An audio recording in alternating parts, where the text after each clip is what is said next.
Gravação para resenha, segundo livro, A Vassalidade e o Feudo. Capítulo 1, A Homenagem Vassálica. O homem de outro homem. Correção. 1.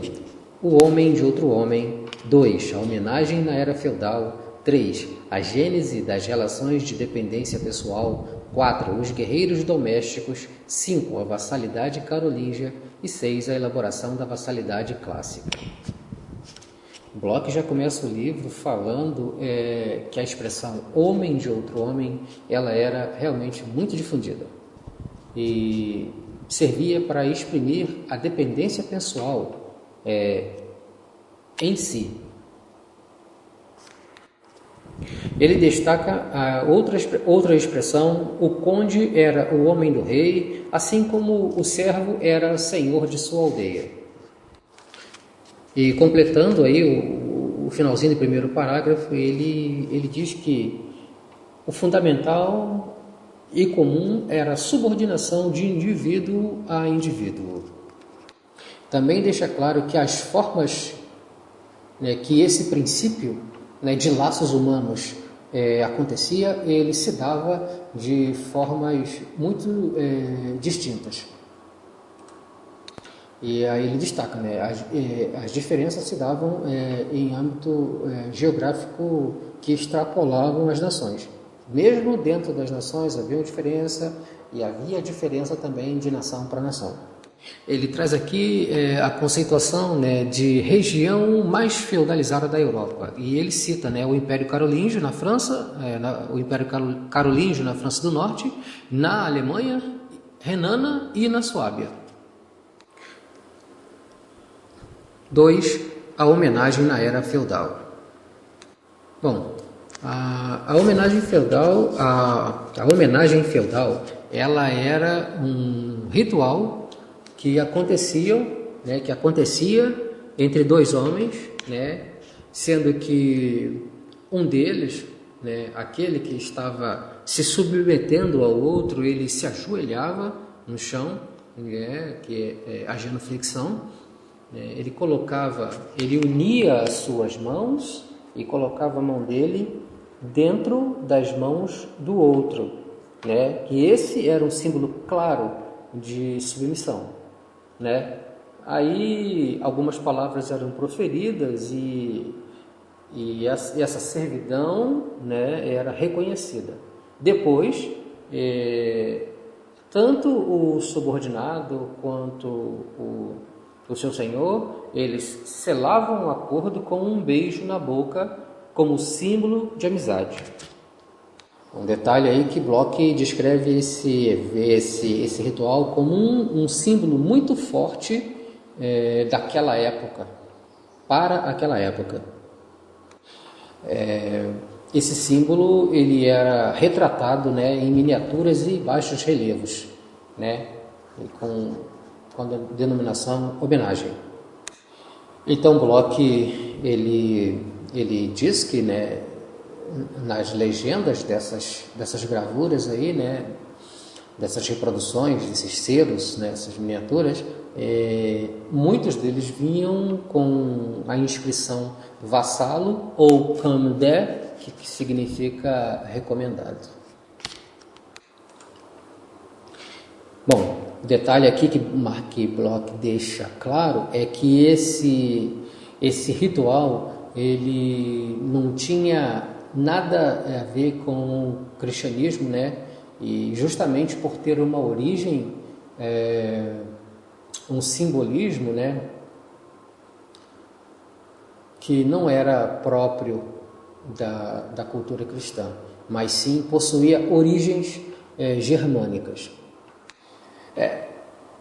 Mas acontece que, como o cristianismo ele dominou ali aquela região, depois do período carolíngio, o ritual ele recebeu aí uma versão diferente. A mão era estendida sobre os evangelhos. Na verdade, aquela mão que era estendida sobre a mão do Senhor, ela é estendida sobre o Evangelho ou sobre uma relíquia católica né? Aí esse vassalo, né, aquela pessoa que estava na primeira narrativa, ele, né, jurava ser fiel, né, ao seu Senhor, né? E esse ato foi chamado fé, né? Esse ato, o ato dele jurar lealdade e fidelidade ao Senhor recebeu a denominação de fé. Bom, Mark também deixa claro logo no início que esse cerimonial ele teve dois tempos, né, duas fases, né, que eram completamente diferentes, tinham valores diferentes. Bom, e ele deixa um pouco mais à frente, ele deixa bem claro que a expressão fé não tinha nada de específico.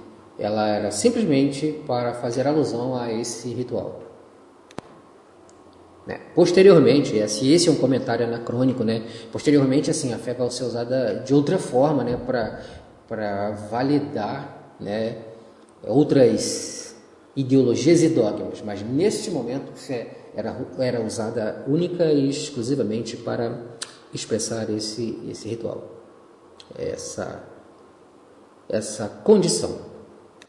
Bom, aí ele continua que esse evento, né, esse ritual, a partir do momento que ele ganhou aí a conotação, né, após o período carolíngio de fé, ele passou a ser invocado, né, Mark Bloch diz que ele começou a ser invocado junto ao exigido, na verdade, né? Os senhores reais, os oficiais reais, os senhoriais, e todas as classes que prestavam serviços públicos, né, prelados, exigiam dos clérigos, né, os senhores das terras exigiam dos camponeses. Então, esse era um ritual, né, que eu posso concluir como um ritual que sela, né, uma admissão e subordinação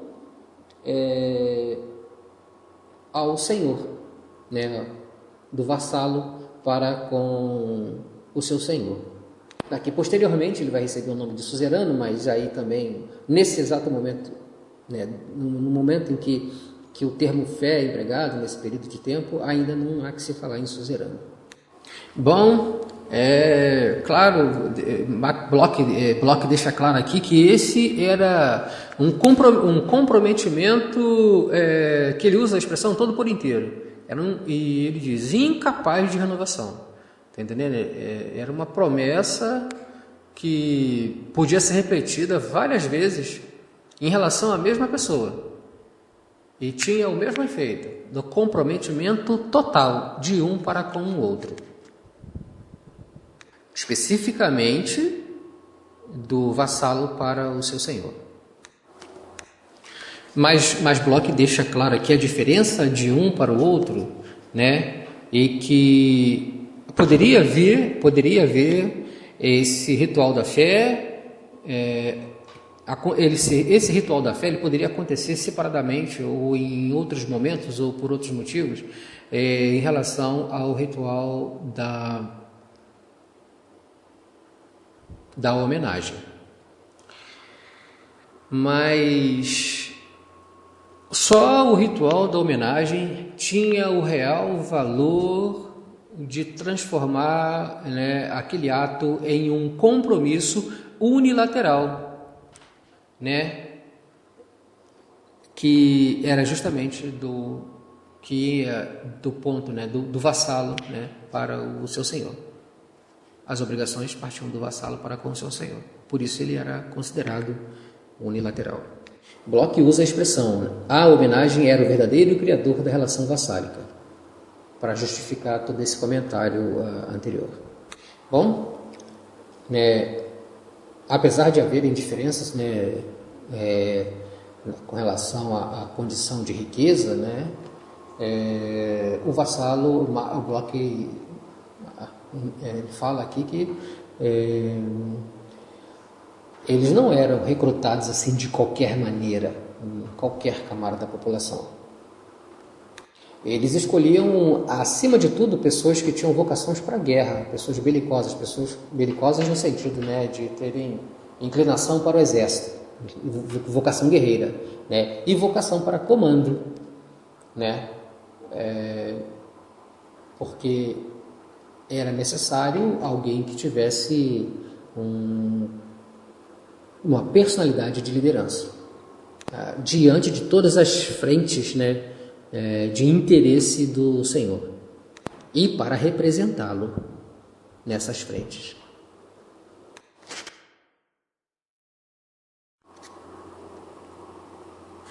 A vassalidade e o feudo. Capítulo 1 e 2 e 6 do segundo livro, A Sociedade Feudal, Mark Bloch. Capítulo 1, item 3. A gênese das relações de independência pessoal. Mark Bloch começa aqui a análise desse capítulo, desse item, né, dizendo que é uma necessidade humana procurar um protetor, né, e também proteger alguém, né? São aspirações que vêm aí de muito tempo. Isso é fato, é histórico na humanidade, né? Mas que isso vai encontrar, ele dá a esse tipo de acontecimento, né, nas instituições jurídicas, né? E ele diz que esse fato, por si só, ele enfraquece outros quadros sociais. E cita alguns exemplos, como o da Gália, que depois do desmoronamento do Império Romano, né, ele cita o exemplo da Gália, né, ele cita o desmoronamento do Império Romano na Gália. Na correção, ele cita o desmoronamento do Império Romano na Gália, para exemplificar esse fato aí. Essa questão de procurar alguém para ser protegido por alguém e de oferecer a mão para servir a este protetor é uma questão que é recorrente, né, e acontece ele é originário, né, da parte das pessoas, daqueles que são dos grupos fracos, né, porque eles sentem a necessidade de se aproximar de alguém poderoso. E os poderosos, por suas vezes, eles precisam dessas pessoas para fazer a manutenção do seu prestígio, da fortuna, para garantir a sua própria segurança, né? Bom, e quando isso não acontece, eles criam um sistema, né, de persuasão através da força, né, para receber o apoio né, dos mais fracos, né, obrigando eles entre aspas, né, ajudarem-lhes, mas na verdade essa é uma obrigação, e sendo obrigação, e pelo uso da força, né, é ilegítimo. Não há que se falar em legitimidade aqui ainda, não, né, muito embora já houvessem traços rudimentares não rudimentares, mas traços bem elaborados, né, na verdade, de sistema da gênese do sistema jurídico feudal, mas há que se falar que ele destaque que acontecia pela força e pela violência. Bom, aí entra, né, aquela questão, né, do reflexo dos espelhos, né, sobrepostos um ao outro. Um é mais um grupo, né? Não, corta essa história, apaga de correção.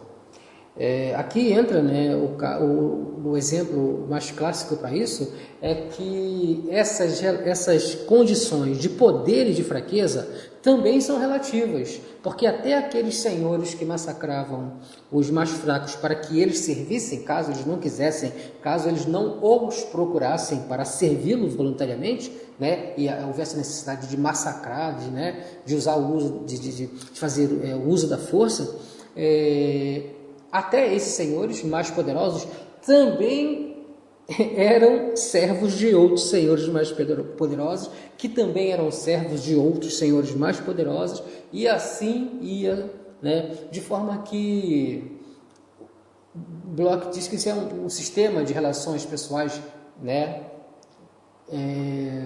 Que, que tecia nessa teia de acontecimentos, né?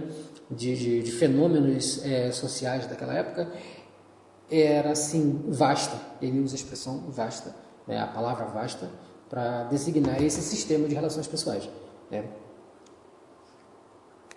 Aí entra um detalhe interessante que Mark Bloch diz, ele revela, né, que todas as partes se sentiam, de certa forma, tranquilas, não se pode usar essa palavra, mas de certa forma acomodadas com essa condição, que essa estrutura, né, de servidão e de proteção oferecia.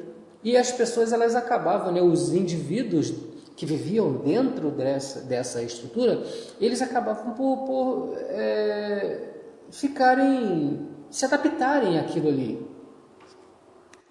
Pouco mais adiante, o Bloch vai falar que este modelo feudal, né, ele é o espelho, ele usa a expressão espelho fiel, né, de um regime social que deixou sua marca forte no passado, que também sofreu, né, e que tem cicatrizes, né, nesse passado.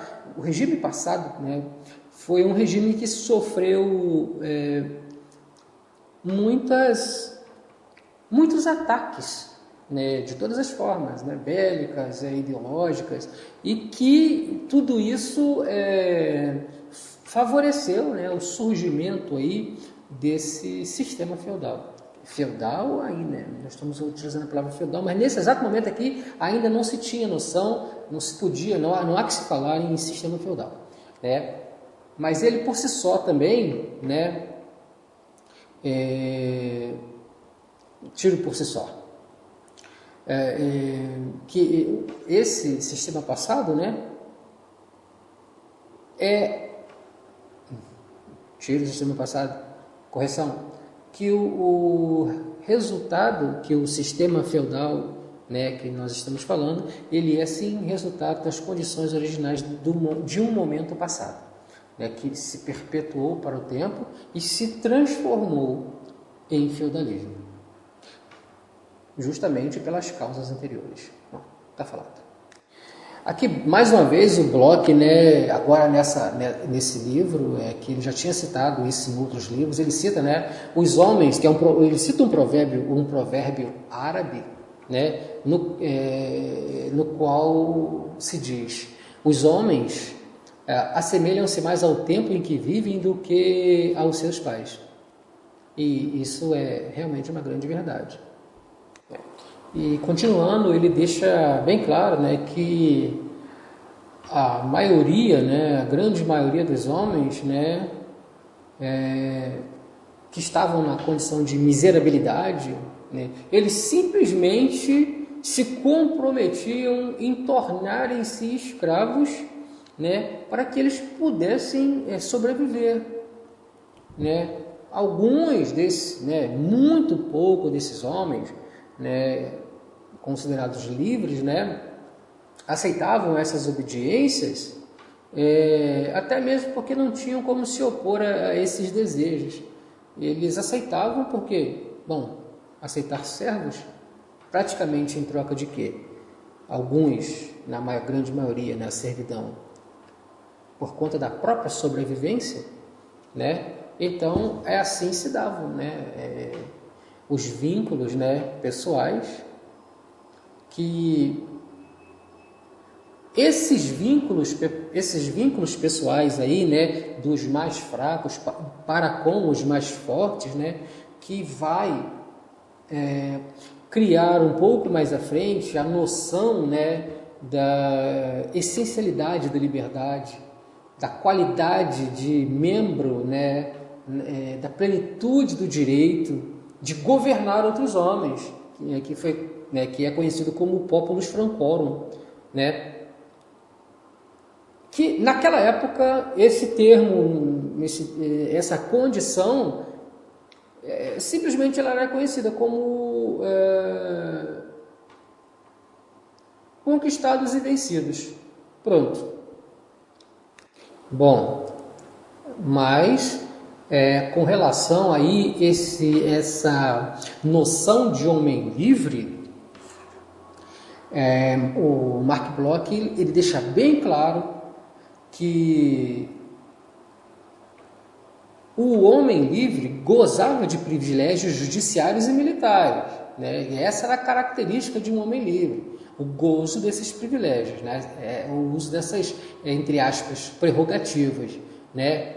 Mas em muitos aspectos, o próprio Bloch vai falar, era muito mais vantajoso essa condição do que dispor apenas de o que ele chama de bando servil, né? Que é um grupo de pessoas, né, serviçais. Bom, mas ele também deixa claro que o uso do patronato, né, de um mundo romanizado que vinha no passado, não tinha sido extinguido, ele se perpetuava. Essa dá uma história de uma continuidade desse patronato, né, perpetuando-se ainda durante a ideia da noção de feudalismo. Bom, e aí ele também, e o próprio Bloch conclui, né, que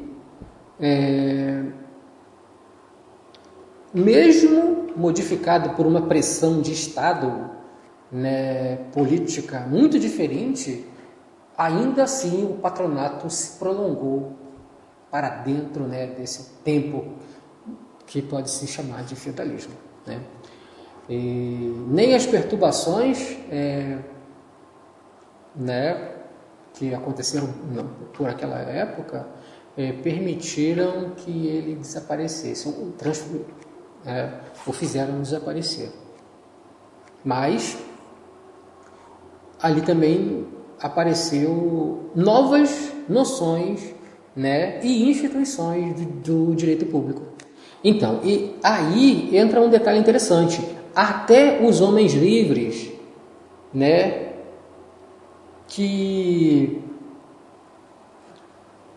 bom, vamos colocar de uma forma mais concreta. Ele diz que nos séculos 4 e 5, né, até os homens livres que quisessem se precaver das exigências do fisco, das cobranças do fisco, né, ou ter um favorecimento judicial, né, para não cair na mão dos juízes daquela época, né, ou apenas para ter uma boa carreira, uma vida mais confortável, eles também se ligavam a um personagem superior, né, que muitas vezes ele, né, era distinto, numa esfera superior. Eles se ligavam a um senhor acima deles, acima da condição deles, muito embora ainda fossem livres. Bom, e aí entra um outro detalhe importante, né? Transformação em cima de transformação. Ou seja, isso vai solidificar, né, o que ele chama de... o Bloch vai chamar isso de cimento social dos mais poderosos, né? Isso cria essa classe de poder. Já havia uma classe de poder, né? E aí vai havendo uma seleção entre os poderosos. Esses vão se agregando a poderosos mais poderosos do que ele, e aí é formada essa superclasse de poder, né? E aí os acordos de proteção e de obediência, especificamente na Gália, nós estamos falando aqui da Gália, né? Eles, na Gália, que foi tornada franca, né? Eles aumentaram, né? Eles aumentaram e se fortaleceram. Bom, aqui ele continuando, ele vai falar que essa ideia da antiga clientela, né, que vinha aí do antigo Império Romano, né, ela começou a entrar em desuso, E na Gália, né, por exemplo, e aí novas palavras começaram a ser utilizadas para representar, né, essa tomada de posse de cargo, né, suscipere, né, ou seja, no caso subordinado, né, e ele se tornava patrono, aí o subordinado dizia que era o recomendado, né, então ele se entregava ao seu defensor, né. Bom, desse suscipere, né, que estava relacionado com a aceitação das obrigações, né, ele vai dar origem ao termo serviço, né, servitium do latim, né. Então o termo serviço tem a origem nesse suscipere, que é essa questão de estar subordinado a um patrono, ok? Bom, agora esse mesmo tema, né, falando sobre esse mesmo assunto, mas mudando aí, né, de país, no caso, na Germânia, ele tinha um outro nome. Na Germânia, essa proteção dada pelo poderoso, né, aquele que era fraco, né, ele se chamava Mundium Mundeburdum, né, que traduzido para o francês, né, no caso, transliterado para o francês, daria Mainbourg ou ainda Mitium, né? E depois isso foi traduzido para o latim, mas ele não ganhou uma conotação muito fiel, né? Ele ganhou essa tradução para latim só para representar aí aspectos judiciais.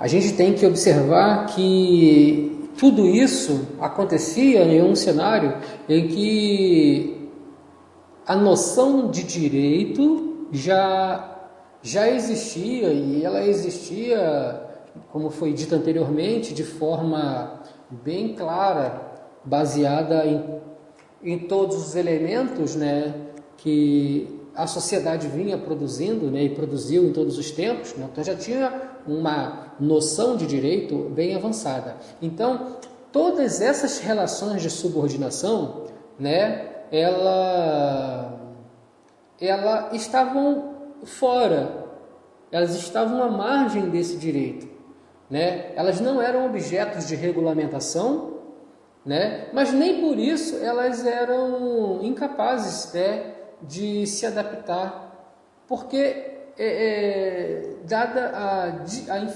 diversidade, a infinitude dos seus aspectos. Bom, mas tinha um pequeno, assim, não é porque todas essas relações feudais elas não se encontravam, né, completamente definidas por um ordenamento jurídico, que não houvesse uma repressão a quem não participasse ou quem descumprisse tal, né, acordo, né? O próprio rei, ele tinha que punir com severidade pessoas que ofendiam alguns dos seus súditos pela aquela relação, né, aquela que foi citada, de essa relação Mainbourg, né, em que os homens livres o serviam. Então, qualquer um que ofendia o homem livre era punido, porque é como se o ofensor tivesse, na verdade, ofendido ao próprio rei. Justamente por causa do valor, né, literal dessa relação entre os homens livres e a realeza. Bom, prosseguindo, ele entra na questão aí, né, dos direitos oficiais,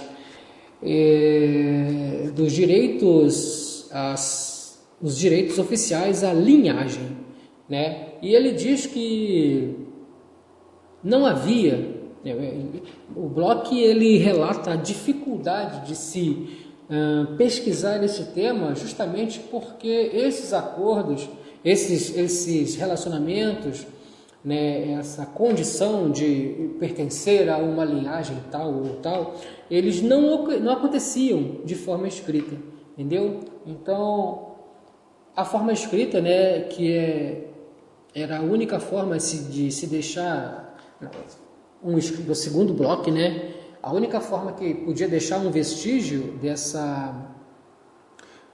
desse fenômeno seria a forma escrita, mas, claro, a gente sabe que existem outras, né? Mas ele cita aqui no livro que não havia outra forma, né? Mas, a partir da segunda metade do século VIII, esses documentos, aí começaram a ser redigidos documentos que mencionam esse ritual de mão na mão, o ritual das homenagens, né? Então, a partir do século VIII, sim, nós vamos encontrar documentos que provam o fenômeno da homenagem. Bom, mas como tudo tem o mais, esses registros eles só se davam quando as figuras eles eram figuras elevadíssimas, como o rei, né, e a classe mais alta, né, das camadas sociais. Os homens livres, né, mais poderosos. Mas um simples fato aí de um senhor lá do interior, ou um senhor pobre que tivesse outros servos mais pobres ainda, isso não era registrado. Ok? Item 4, os guerreiros domésticos. Aqui Mark Bloch vai pontuar, né, um grupo diferente pela natureza da sua condição de vida. Mark postula que arranjar os meios de combater era uma coisa difícil. Não era uma coisa fácil, como era no tempo da paz, como era administrar um feudo, né, uma cidade no tempo de paz. E então, houve sim essa necessidade, né? Houve esta necessidade, né, de criar, de compor aí um grupo de guerreiros domésticos. E esse grupo, ele era criado em todas as, né, em todos os lugares que ele foi criado, eles foram criados para realizarem a proteção do homem importante, né? Do próprio rei primeiro. O próprio rei, ele criou essa primeira noção de exército, de homens armados protegendo, né? E depois ele criou esse grupo para proteger os homens que o protegiam, porque para que ele pudesse ter proteção, os homens que o protegiam também precisavam ter proteção, né? Bom, daí Bloch ressalta a diferença, né, dos exércitos romanos, né, da Germânia e da Gália. Ele diz que na Gália, na verdade, ele diz que a Gália herdou uma combinação, né, de formação de exército germânicos e romanos, né? No caso dos germânicos, né, na Germânia, no caso, todo homem livre era um guerreiro. E na Roma, a Roma utilizava tropa de indígenas e geralmente recrutava seus soldados ali entre os agricultores. Mas aí a Gália, ela herdou esses dois modelos, né? Aí, no caso, ele continua. A função dos ricos era reunir os pobres em pequenos grupos, né? E esses grupos deveriam fornecer um soldado, né? Aí, com o passar do tempo, né, as coisas foram variando, as exigências foram variando, né? E a aplicação dessa prática, ela continuou sendo válida por muito tempo. Aqui o Bloch ele vai discorrer sobre essa questão aí da transformação do camponês em guerreiro e no final das contas, né, o guerreiro ele acaba voltando a ser camponês de novo.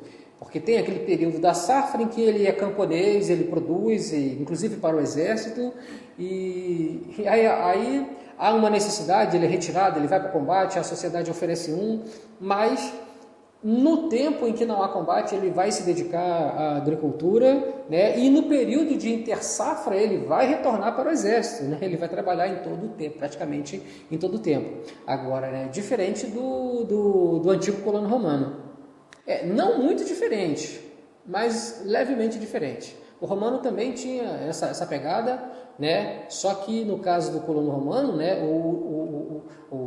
Assim, vamos dizer, né? O Estado, né? A República, né? ela arrebatava uma gleba inteira, tá entendendo? Que também não eram guerreiros, apenas camponeses, né? E levavam para a guerra. E incorporavam essas pessoas às suas legiões, que já estavam formadas, organizadas e formadas, né? E no Estado Franco era diferente, né? É interessante que na França, no Estado Franco, sobre esse tema aí dos recrutamentos, né? Os guardas que rodeavam, né, o rei, né, as tropas permanentes que faziam aí a manutenção da segurança do rei, eles não tinham instrução regular. Não havia uma escola, não havia uma escola de formação, né? Tinha inexperiência, os recrutas, né, eles eram inexperientes e indecisos. E também eles não tinham armamento, né? Até que o Carlos Magno ele chega ao ponto de proibir que jovens, né, se apresentassem ao exército, porque era comum naquela época o cara pegar um pedaço de pau e se apresentar ao exército e querer servir a nação como soldado. Também era comum, não só pelo recrutamento, né? Mas isso foi proibido, Carlos Magno proibiu.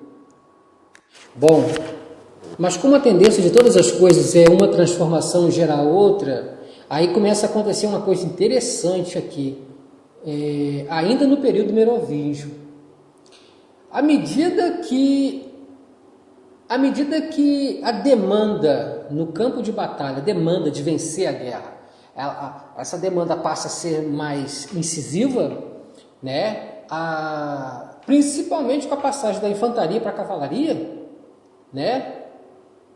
E de uma necessidade maior de armamentos, tanto ofensivos, né, que ele descreve aqui, tanto ofensivos quanto defensivos, e também a consequente, né, o consequente gasto para se fazer uma montada de guerra, que seria o antepassado das divisões militares hoje, né? Sem anacronismo, só um exemplo, tá? Para você fazer uma montada de guerra, equipar essa montada da cabeça aos pés, como ele mesmo diz, né, da cabeça aos pés, você fornecer todos os equipamentos, né, para que ele pudesse ir para o campo de batalha com a maior condição de vencê-la. Isso é óbvio que exigia um custo muito maior do que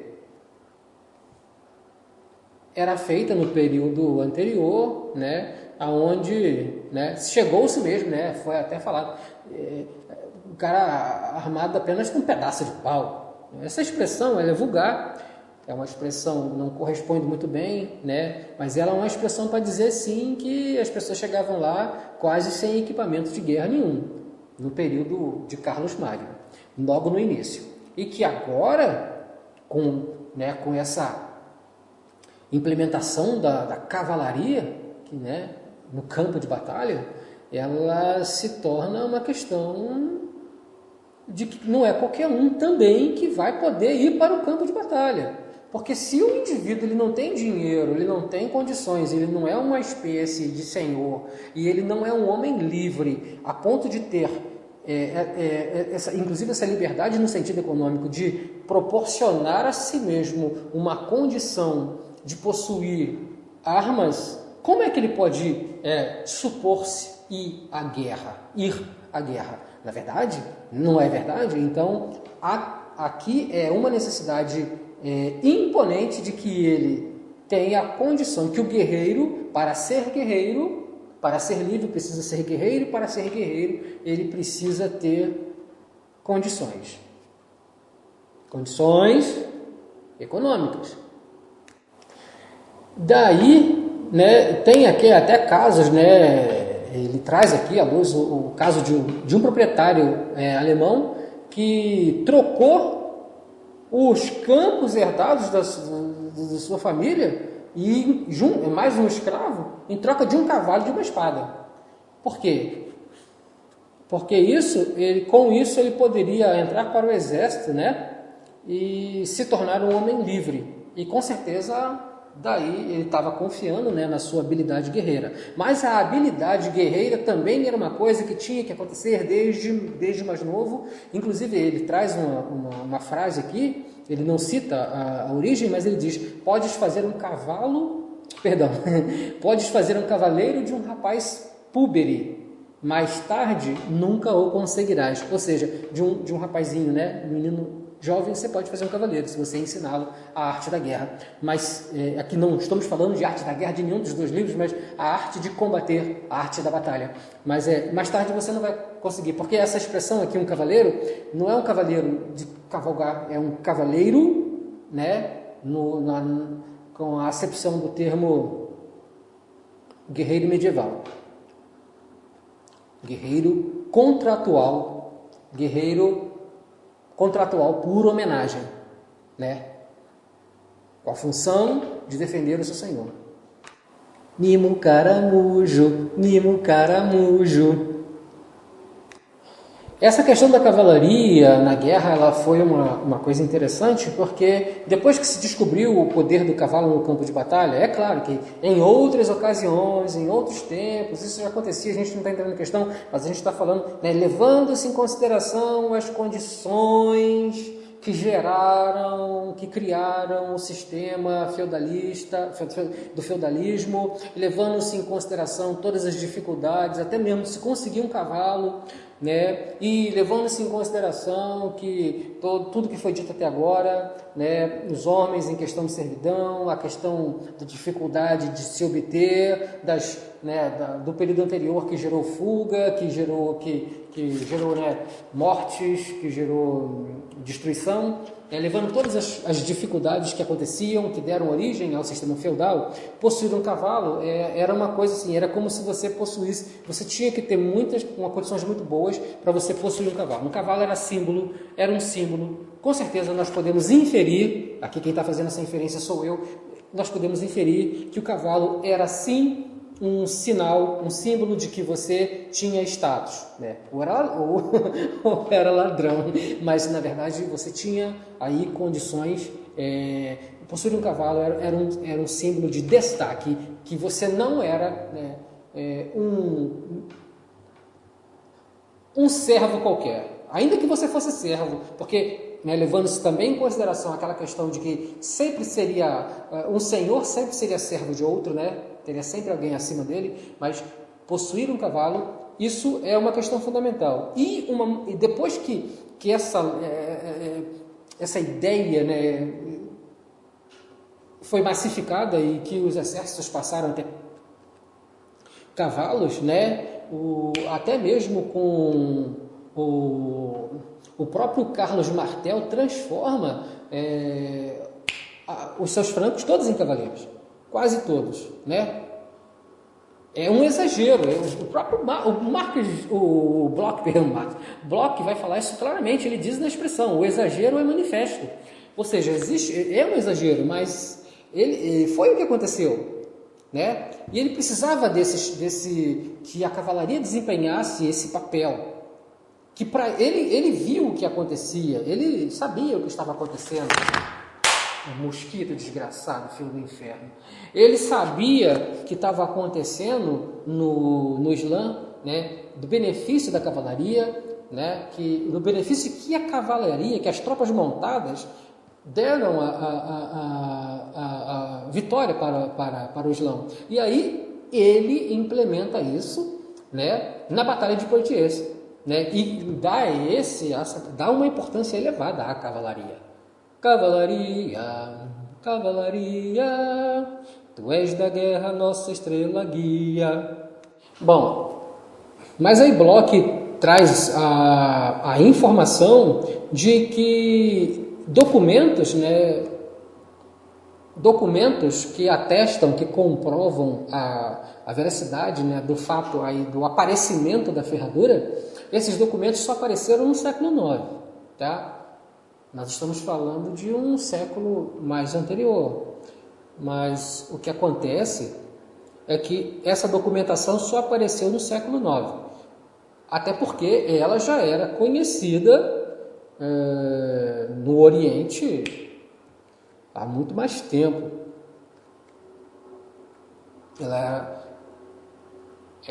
A ferradura já era conhecida pelos alanos, né, pelos godos. Ela era uma ferramenta comum, né, que ela apareceu durante muito tempo, né, ali no Mar Negro. As pessoas que viviam no Mar Negro, elas conheciam a ferradura muito bem, né? E não vamos entrar aqui na questão dos porquês da ferradura, da facilidade, do conforto que trazia para o cavaleiro, porque isso não é importante para o tema. O tema aqui, o importante é o seguinte: o cavalo, né, como ferramenta de guerra, né, como arma de cavalo foi usado como arma de guerra, como arma de combate. Então, como arma de combate, o cavalo mudou a estrutura da batalha, né? E mudando a estrutura da batalha, ele também vai mudar as relações que vão acontecer entre o suzerano, né? Entre o vassalo e o seu senhor. Bom, mas aí após aqui quase uma página, duas aqui de informações, eu encontrei uma informação interessante aqui, que eu vou grifar aqui, que é o seguinte: nos campos de batalhas, né, os chefes, eles agrupavam pessoas, outros guerreiros ao seu redor. Isso é até uma prática comum e é anterior também ao feudalismo, mas especificamente porque Bloch está tratando do feudalismo aqui, ele está falando desses chefes, desses jovens chefes, né? Ele traz aí a expressão Gesind, né? Gesind, a palavra alemã, que exemplifica companheiro de expedição, né? Na verdade era uma expedição de guerra, mas não deixa de ser uma expedição. Enfim, Bloch faz a analogia, Bloch traz aqui a informação de que esses companheiros de expedição que acompanhavam os chefes, né, que estavam ali ao lado do chefe, eles guiavam os seus chefes, né, no combate e na pilhagem. E durante o repouso, esses dizem, né, eles davam hospitalidade, né, das suas acomodações para esses chefes. Bom, essa relação desses companheiros, né, de batalha que assistiam a esses jovens chefes, né, ela vai aumentando em intensidade ao longo do tempo, né, e Bloch traz uma informação interessante, né, que no tempo da alta aristocracia romana, né, esse acontecimento, esse fenômeno, ele recebia um outro nome, né, de bucella, ou seja, biscoito, né? que geralmente era distribuído para esses companheiros, né? Pelos chefes para os companheiros. Biscoito porque é o seguinte, o biscoito, né, ele é um alimento que ele tem uma categoria, assim, entre aspas, né, diferenciada do pão, né? O pão é comum, o biscoito não. Então eles eram os bucela. Na verdade, esses do período feudal, eles eram os bucela do feudalismo, né? Os bucela dos seus jovens líderes. Um detalhe aqui, ainda sobre guarda, é que Bloch traz a informação thirst, né, para designar a guarda pessoal do rei, né? Só de passagem aqui temos que destacar a origem da palavra vassalo como uma palavra indígena. Ela provém da palavra vassus ou vassalos, né? Aí, mais à frente, ele vai concluir que o significado da palavra vassalo, no momento em que foi transformado do latim vulgar, né,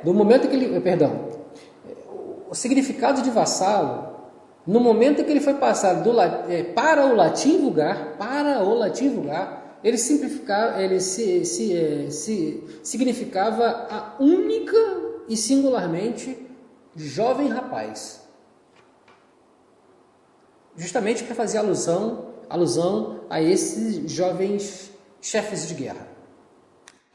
Bom, aí ele traz aqui uma série de explicações a respeito da etimologia das palavras que geraram aí a concepção da palavra vassalo, da palavra trust, né, e todo o significado, né, toda a transliteração, né, toda a transformação que essas palavras foram sofrendo ao longo do tempo, mas as relações que essas palavras tinham com as palavras que as deram origem, certo? Ainda com relação a esses jovens chefes, né? Por um lado, esse recruta ele jurava fidelidade ao rei, e por outro lado, o rei se comprometia a dar auxílio para ele, né? Que isso ficou conhecido como os verdadeiros princípios da proteção.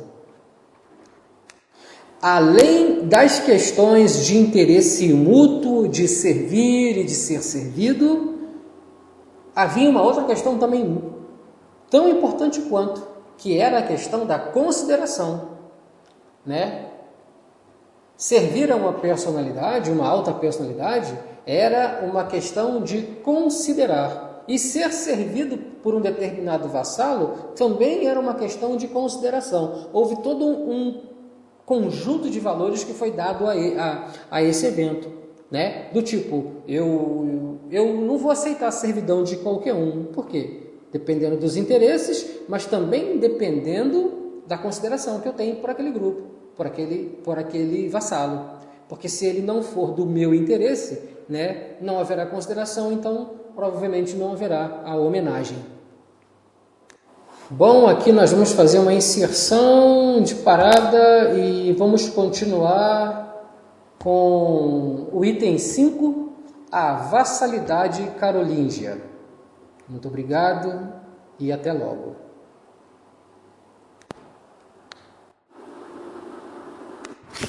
Item 5, a vassalidade carolíngia.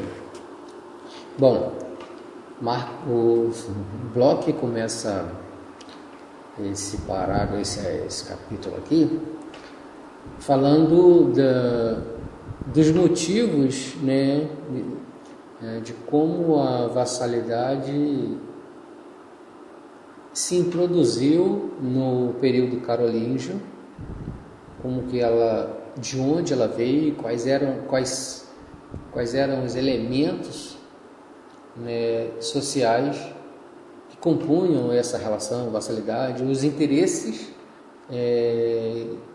que vieram formar, né, depois aí como que a vassalidade contribuiu, né, para a formação do Império Carolíngio. Então, primeiro ele começa descrevendo aqui a condição, né, que os príncipes, né, do Império Carolíngio, eles vieram de uma aristocracia, né, depois de terem lutado bastante, né, vindo aí dos campos de batalha. Eram aqueles chefes que tinham aqueles que faziam aquelas reuniões e tinham aquelas pessoas, né, aqueles outros grupos soldados que viviam ao seu redor, que lhe proporcionavam prestígio, poder. Esses chefes, eles começaram a agrupar tropas ao seu redor, né, tropas armadas, né, e eles, assim, pouco a pouco, né, eles foram se tornando, quando eles vinham do campo de batalha e retornavam, né,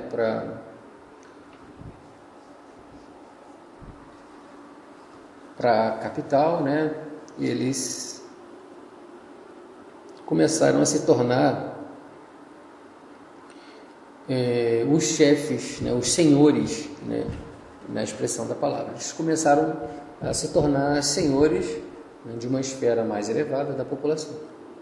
E eles chegaram assim ao ápice. Eles não chegaram exatamente ao ápice, mas eles chegaram ao bem próximo aí da realeza, né, com um nível de prestígio e poder muito grande, né, e se tornaram senhores do povo. Bom, e aí Bloch pergunta, né, mas como que esses laços, como é que laços dessa natureza se consolidaram? Porque ele diz que a ambição de Carlos Martel era reconstituir a força pública que havia sido praticamente destruída no processo anterior. Primeiro ele sentiu a necessidade de, né, esses senhores e Martel, eles sentiam a necessidade de aumentar o domínio, o próprio domínio, né? E eles queriam reconstruir a força pública. Então, vamos aqui elencar alguns motivos que vão gerar lá na frente a relação, né, da questão até mesmo política, né, do domínio de um elemento sobre o outro de forma nacional. Mas como eles queriam alargar esse domínio, como já foi dito, eles queriam implementar a Guerra Santa, né, contra o que eles chamavam de infiéis, porque essa Guerra Santa, né, ela era fruto de poder, e ela permitia e criava mais poder para esses senhores. E também o Bloch usa uma palavra chamada frutuosa, né? Ele dizia que era uma grande forma de angariar almas, né? Almas no sentido, ele usa o sentido religioso, mas angariar fiéis para a igreja. E, consequentemente, junto com os fiéis, aí viriam, né, todos os bens que esses fiéis pudessem doar para a causa deles, né? Enfim, quando o Bloch faz uma análise mais aprofundada, ele vai prosseguindo o assunto, ele diz que é o seguinte: as instituições, elas estavam falidas.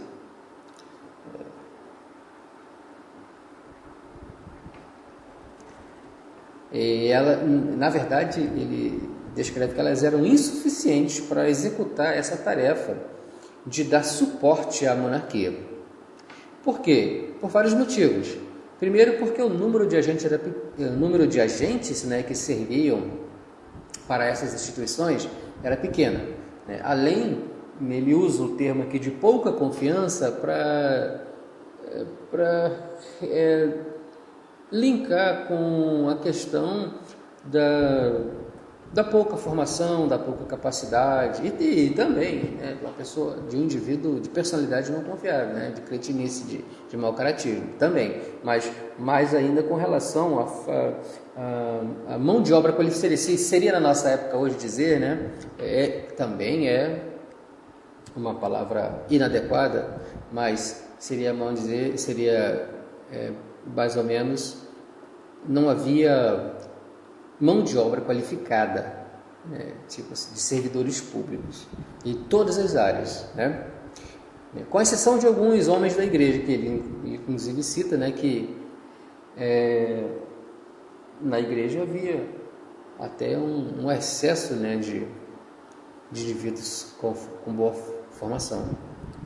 Mas fora isso, na população e até mesmo entre os grupos os grupos armados, havia muita falta, até antagônica, né?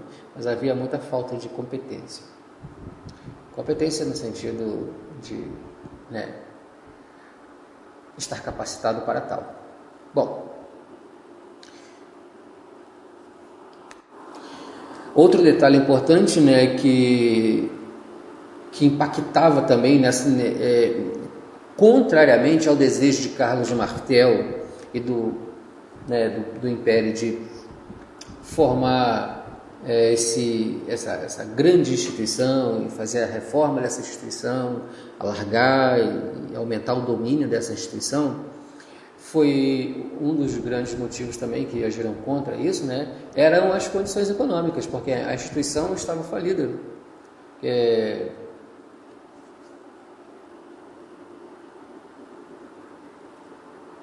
A situação econômica, ela limita, né, completamente a ampliação.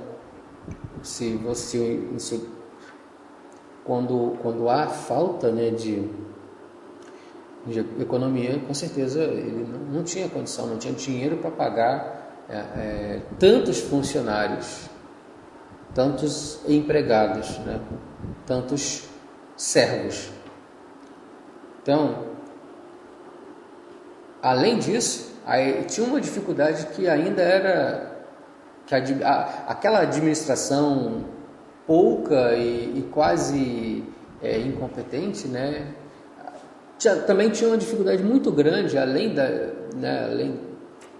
de ter que lidar com a falta de dinheiro, praticamente a falta de recursos econômicos, né?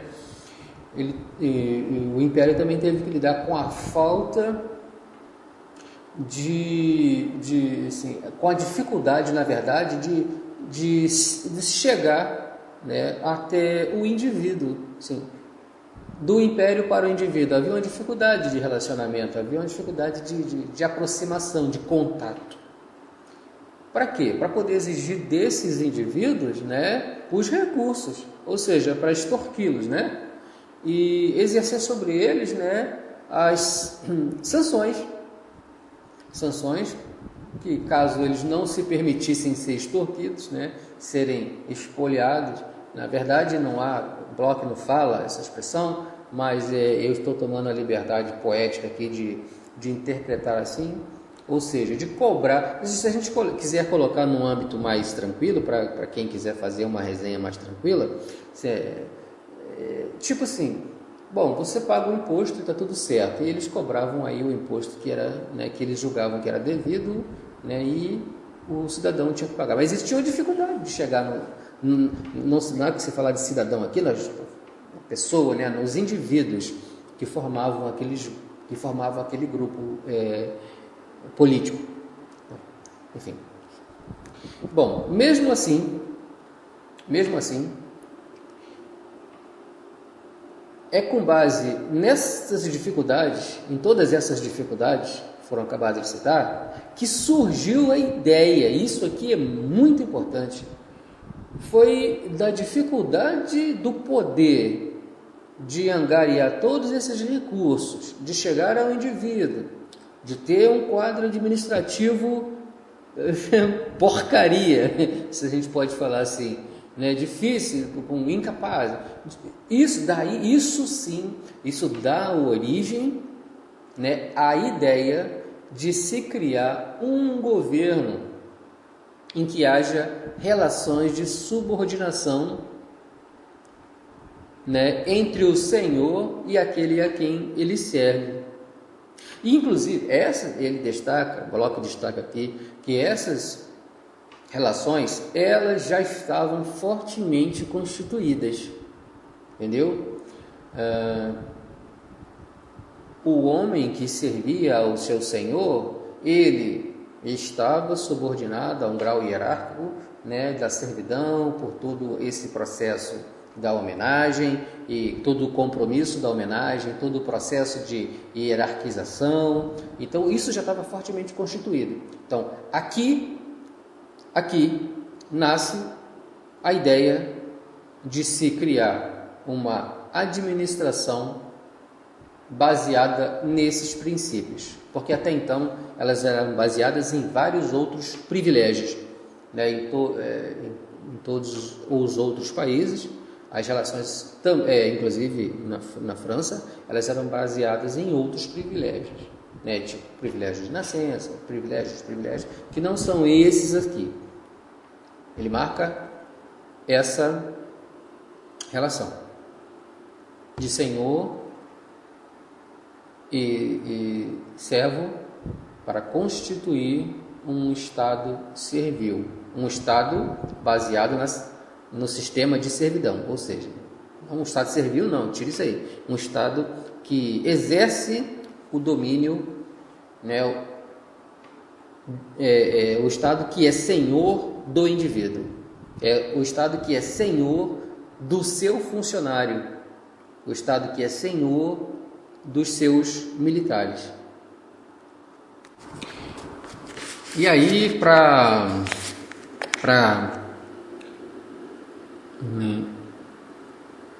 dar consistência a essa informação que acabou de ser dita, né, o Bloch ele traz uma informação aqui que é uma frase, na verdade, né, que foi documentada numa capitular de 810,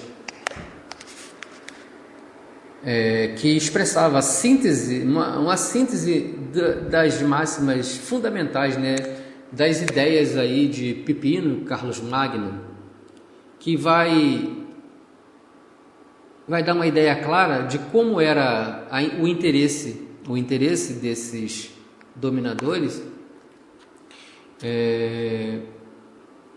de qual que era a intenção, como que eles esperavam, né, que a relação vassálica, né, fosse traduzida, né, fosse transportada para o ambiente administrativo público. Então, a frase é a seguinte: que cada chefe exerça uma ação coercitiva sobre seus inferiores, a fim de que estes, cada vez melhor, obedeçam de boa vontade aos mandamentos e preceitos imperiais.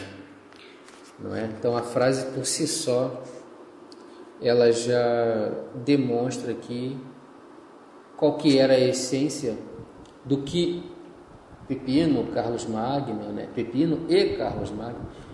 desejavam, de como essas relações administrativas elas se realizassem. Aí fica claro, né, quando aparece no texto aí, que o Nicolau I se vangloriava de ter 100 mil comissários de polícia. Por que ele fazia isso? Porque ele conseguiu transportar para o cenário público administrativo, né, da administração da monarquia, no caso, né, essa ideia foi muito bem aceita e foi muito bem imposta, de forma que ele conseguiu aí os 100 mil comissários de polícia. Na verdade, né, para exercerem ainda o domínio sobre os seus inferiores, mais ainda, cada vez mais domínio. Os 100 mil comissários de polícia naquela época era uma coisa absurda. Até hoje você, numa nação com grande como o Brasil, você não vai encontrar 100 mil comissários de polícia. Se você fizer uma comparação anacrônica, né, atemporal e ageográfica, mas mesmo assim não vai ter essa relação. Era muita coisa. Naquela época era por isso que ele se vangloriou. Mas na verdade ele não estava querendo se vangloriar por causa do número, mas ele estava querendo se vangloriar por causa do êxito em transportar esse sistema para a administração pública. Bom, mas aí tem um outro detalhe, né, que essas relações aí de vassalidade que já estão sendo, né, a gente começa de um princípio da relação de vassalo fora da administração para criar uma relação entre aqueles que precisam de servir e aqueles que desejam, né, que têm a necessidade de se sobreporem. E isso num âmbito assim, tipo solto, fluido na comunidade, na sociedade, num espaço geográfico. Relações que vão acontecendo de forma natural, pela necessidade mesmo, né, dos dois lados. Mas agora, a gente vê que isso é transportado por um cenário administrativo. A administração, os poderosos viram, né, diante das necessidades que era necessário transportar esse modelo. Ele seria um bom modelo para se constituir o sistema feudal, né, e que com isso eles garantiriam aí o domínio sobre, né, um domínio maior, ou seja, se tornaria um império. Mas só que essas relações elas se deram de forma diferente em alguns lugares. Por exemplo, não era em todos os lugares que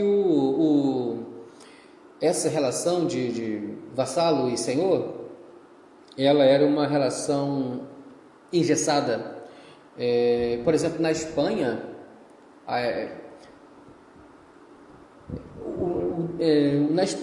essas relações elas eram diferentes. Elas tinham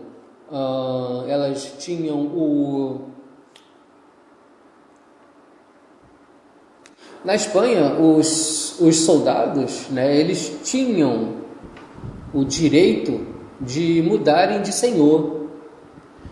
E isso era baseado na lei que era baseado no direito visigótico.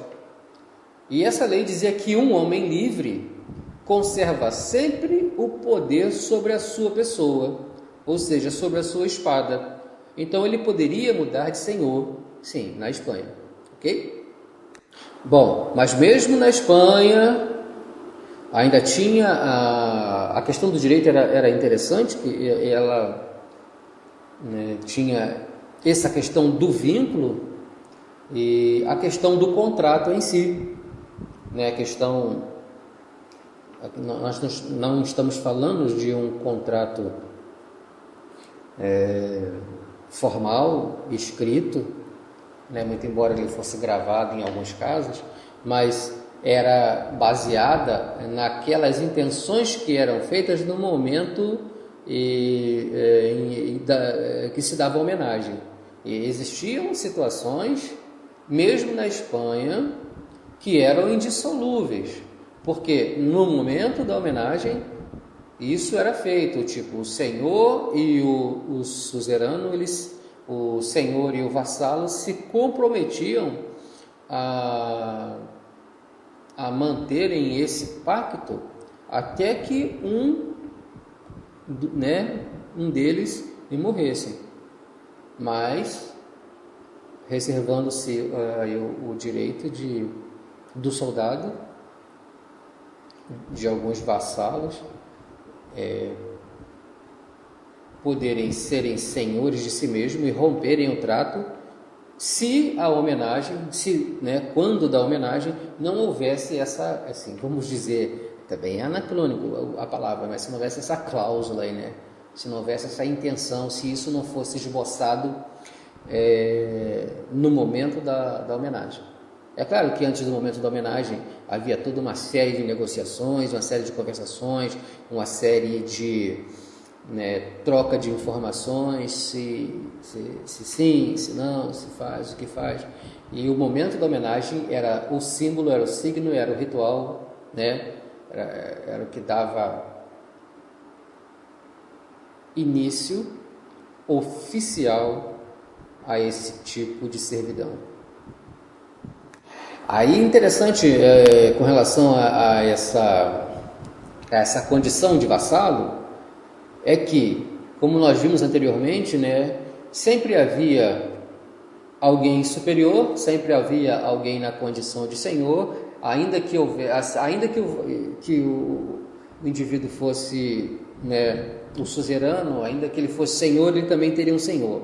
E ainda que ele fosse vassalo, e mesmo que ele fosse servo, ele também poderia ter, né, aí ele seria, né, o senhor do servo dele, ele seria o suzerano do seu servo. Isso vai dar uma conotação que vai proporcionar a noção da criação, né, de como que a hierarquia ela vai se solidificando aos poucos. No momento aí ela é meio líquida e ela vai se solidificando, né? De forma que, se o suzerano ele está submisso ao seu senhor e o seu senhor entra em guerra e o seu senhor entra em guerra duas vezes, pô. Ele deve levar a si mesmo e aos seus servos para o campo de batalha. Por quê? Porque ele tem um compromisso com o Senhor, os servos dele têm um compromisso com ele, os servos dos servos dele têm um compromisso com ele, e assim, né, até chegar ao último homem, ao homem mais inferior de toda essa escala, né, de hierarquia, essa escala hierárquica. Bom, aí na ausência do Senhor, todos os servos desse Senhor, né, que era vassalo do rei, eles, na ausência desse vassalo, esses servos passavam, olha que coisa interessante, os servos de um vassalo ausente, ou por morte, ou por qualquer outro motivo, eles passavam diretamente a serem administrados por algum representante do rei, e passavam a ser, de certa forma, comandados diretamente pelo representante do rei. Isso também vai contribuir para a formação da administração, do jeito que nós concebemos, mais ou menos, né, hoje. Uma administração que ela é hierarquizada e submissa ao comandante supremo, que no caso é o presidente, o rei, o primeiro-ministro, né, a monarquia tem, né, parlamentarismo, enfim. Bom, aqui Bloch deixa uma informação interessante, que os reis, né, Bloch deixa bem claro aqui que a intenção dos carolíngios era expandir esse poder, né, e para isso eles precisavam recompensar os seus homens. E como é que eles faziam isso? Como que os carolíngios eles faziam isso? Como que eles recompensavam os homens? Com terra. Eles davam terra. E depois disso, né, eles passaram também a dar títulos. Por quê? Porque eles faziam isso para atrair essas pessoas, esses indivíduos, né, a se subordinarem nessas relações. Eles ofereciam a terra, né, e o indivíduo se colocava sob, não sobre o protetorado, mas sob o exercício de poder do Estado. A gente está falando de Estado, mas o exercício de poder da monarquia, aliás, da monarquia. Bom, nesse ponto se destaca, com relação ainda à vassalagem, né, que já estava no âmbito administrativo, Bloch vai falar que existiam dois tipos de servidores de vassalagem que serviam no exército. Dois tipos de atividade militar básica. Eles eram os que serviam no exército, né? E aqueles que serviam, eram guerreiros domésticos, como se dizia, né? Que serviam às intenções internas. A vida deles era diferente. Uns, né, estavam voltados para a guarda e a proteção, vamos dizer assim, nacional, né, para defender o Império Carolíngio aí contra os ataques externos, que foi, né, a origem também, né, rudimentar, mas um grande marco de formação do próprio exército carolíngio, né? E o outro, ele continuava sendo aí como uma polícia doméstica, né, particular de cada senhor. Então, cada senhor, ele tendo seus servos, ele teria ali aqueles que formavam os grupos, numa expressão mais grotesca, os seus grupos milicianos, que eram, né, homens armados, alguns, como ele chegou a falar lá, né, vinham armados de pau, assim, isso aí foi não, nesse momento já não tem mais essa condição desses homens armados de pau. Eles já passavam por um processo de instrução, né, e eles já vinham de casa também das suas origens com as suas armas, mas também eles, ao entrarem nesse sistema, no caso do exército, dessa formação inicial do exército, eles recebiam desse Estado, em forma dessa monarquia, né, nem vão colocar dessa forma aí, eles recebiam dessa administração pública, né, as condições e os equipamentos, instrumentos e equipamentos necessários para que eles pudessem ir para a guerra, para defender os interesses da nação. E por outro lado, por dentro, né, tinham esses servidores, esses guerreiros domésticos, ele chama de guerreiros domésticos, né, esses indivíduos que eles tinham a função básica de exercer uma função de polícia interna. Não como nós conhecemos hoje, polícia baseado no que nós conhecemos hoje, mas para fazer o policiamento dos interesses dos seus senhores, em todos os níveis, né? Os menores, os domésticos, a nível bem restrito. Bom, mas a partir do reinado de Luís o Pio, começa a acontecer uma mudança no sentido, não no sentido estrutural, mas em um sentido legal, vinculado ao direito aí, né? Pelo fato, né, de ter que pelo fato de ter que normatizar essas relações, né, na verdade surgiu por vários motivos a necessidade de se normatizar esses vínculos aí de vassalagem, né, porque aí haviam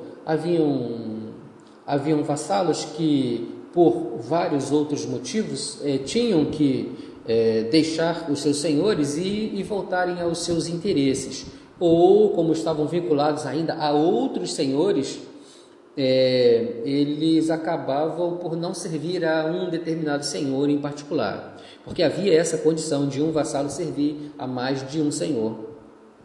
Então, houve uma necessidade dessa normatização através de um sistema jurídico legal, né, que ordenasse como que essas relações elas deveriam se dar. A partir do momento que uma relação é estabelecida, né, e ela é realizada, vão surgindo sim, né, questionamentos, vão surgindo a problemática toda vai aparecendo. Então foi baseado nisso que foi necessário criar, a partir do Luís o Pio, né, uma normatização. Então esses vínculos, né,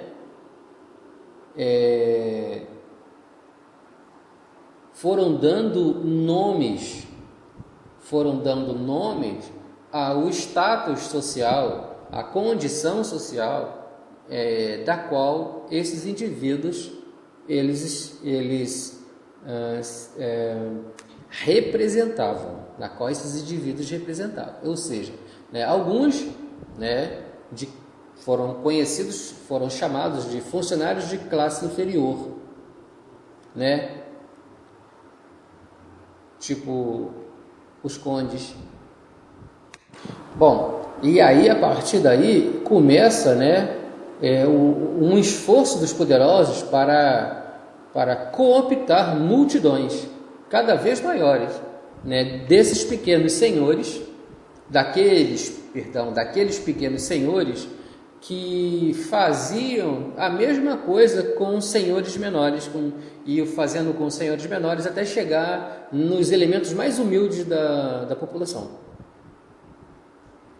Geralmente, a permissão para ficar na terra vinha dos condes, dos bispos, dos abades e das abadesas. A condição para permanecer na terra, e era uma missão até confiada,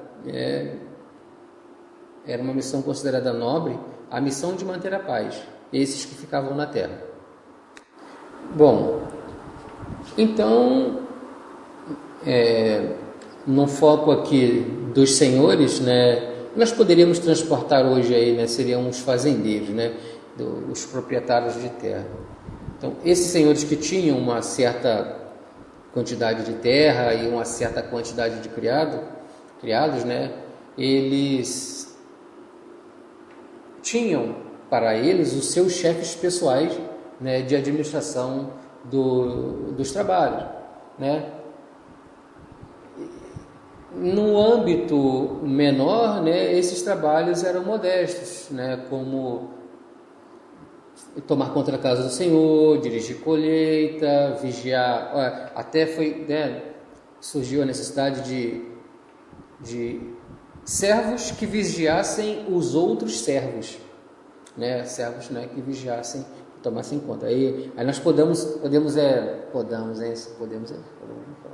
enfim, aí nós vamos entender, nós vamos captar, que foi criado aí no Império Carolíngio, a gente pode detectar aí o surgimento, da figura do que nós conhecemos hoje como chefe, mas na verdade a figura do fiscal. É claro, estamos falando de outras civilizações e que essa figura também apareceu, mas aqui no Império Carolíngio ele surge por essa necessidade, em decorrência dessas relações vassálicas, tá? Então a gente pode colocar melhor, em decorrência em decorrência das relações vassálicas, e aí reduzindo-se aí quando da análise da redução do nível de poder, chegando-se aí ao nível de uma pequena propriedade, que aquele pequeno senhor ele tem outros chefes e ele tem outros serviçais, e que os serviçais fazem o serviço para ele. Então, entre esses serviçais ele vai encontrar um que lhe seja mais fiel do que os outros, porque se há necessidade de se vigiar a criadagem, é porque nem todos aqueles, os mais humildes de todos, os menores, que na verdade o peso das responsabilidades e do trabalho ficava praticamente tudo nas costas deles, eram necessários ser vigiados, porque não tinha tanta lealdade assim. Mas existiam, dentre esses, sempre houve um que vigiava os demais. Então essa é a origem aí do fiscal, do vigia, não do vigia noturno, vigia, mas do fiscal de operações, fiscal de trabalho. Bom, e esse angariamento, que a gente vem falando aí, de essa cooptação de pessoas para a formação de uma superestrutura administrativa e militar, ele toma dimensões, proporções muito grandes. Eles chegam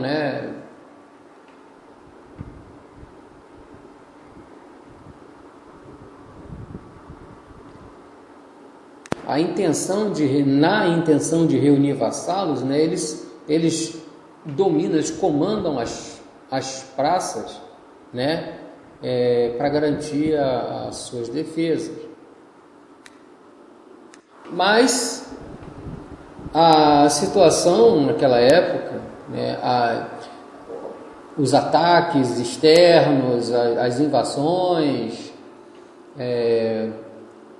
a incapacidade, né, do rei de proteger o próprio nome e a própria coroa, o rei já não tem mais essa capacidade, né? Ele não consegue proteger nem os bispos dele, nem os súditos daquelas ameaças, né, de todas as ameaças que vêm, tanto externa quanto internamente, né? E isso também é um motivo que fomenta as pessoas a também procurarem servirem a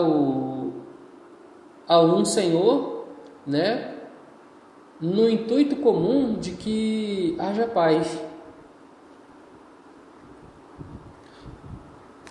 Bom,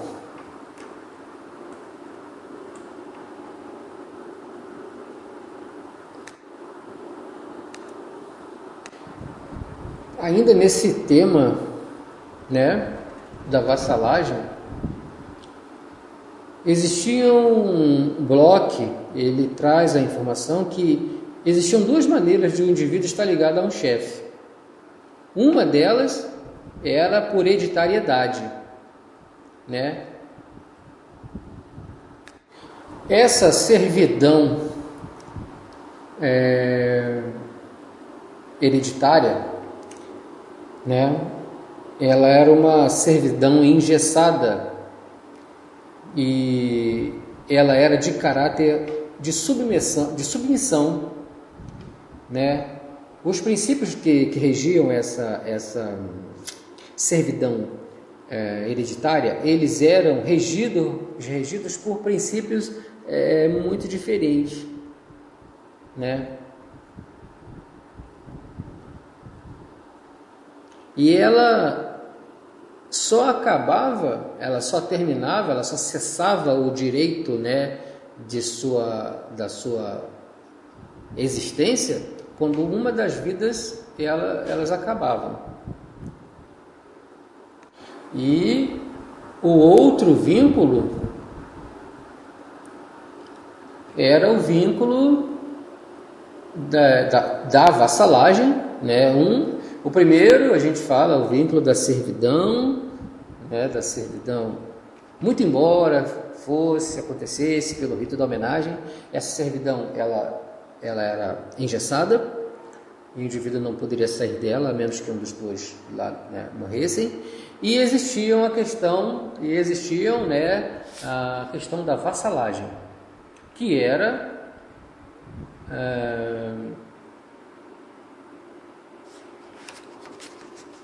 ela era adequada a um serviço bélico, um serviço militar, um serviço que tinha uma honra. Ser vassalo era possuir honra.